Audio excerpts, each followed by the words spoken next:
आज ज़रूरत है बेटियों के प्रति सोच को बदलने की, साथ ही बेटियों को नई राह दिखाने की। चलिए जानते हैं प्रिया की छायावी समाज से छोटी सी जंग।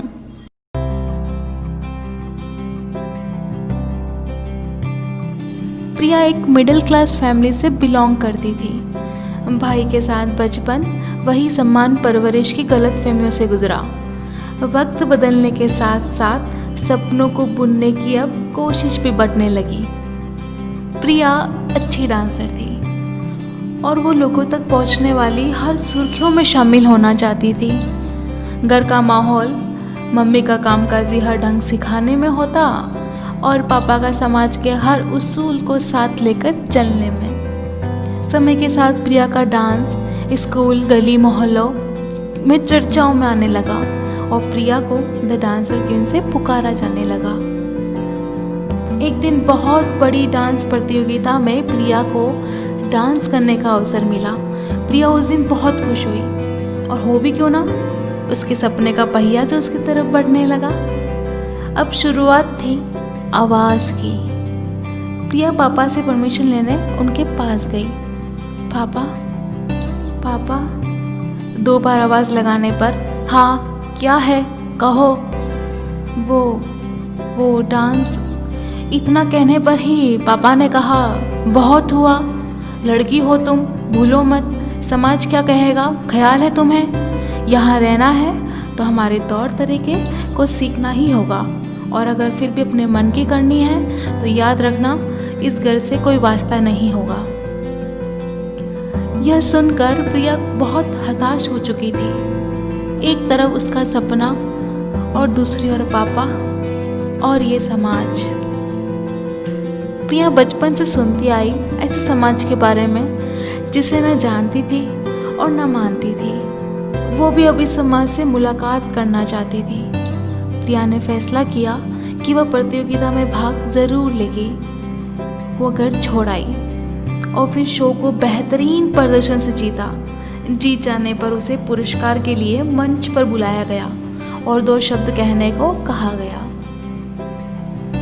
प्रिया ने एक लंबी गहरी सांस ली और नम आंखों से वो कहा जो उसे हमेशा से कहना था। शायद आज हर एक लड़की वो कहना चाहती है। छोटी थी तब से कहा गया, प्रिया अदब से रहो, 4 लोग देखेंगे तो क्या कहेंगे।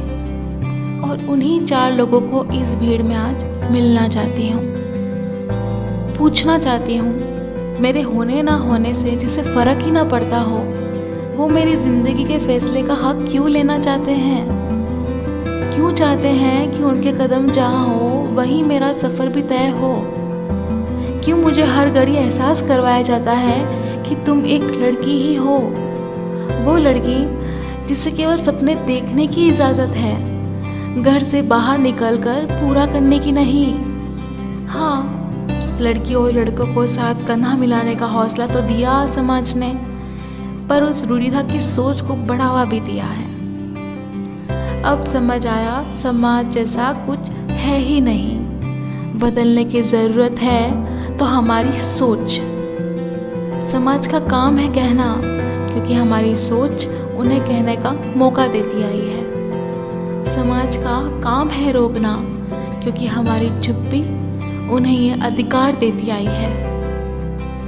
गुजारिश है आप सभी से, यूं लड़कियों के हौसलों को छायावी समाज के अंधेरी गुफा में मत जाने दो। हाथों में थाम उनके अरमानों को एक बार उड़ान भरने का मौका तो रहने दो, बस एक मौका तो रहने दो। सभा में सभी आंखों के आंसू थे। दूर से एक शख्स की तालियों की आवाज़ रुकी नहीं। वहाँ प्रिया के पापा थे। उन्होंने प्रिया से माफ़ी मांगी, गले मिले और दोनों साथ घर चल दिए। ज़रूरत है समाज की तुच्छ सोच को तालियों में तब्दील करने की। ज़रूरत है हर लड़की को अपने लिए लड़ने और जीतने की।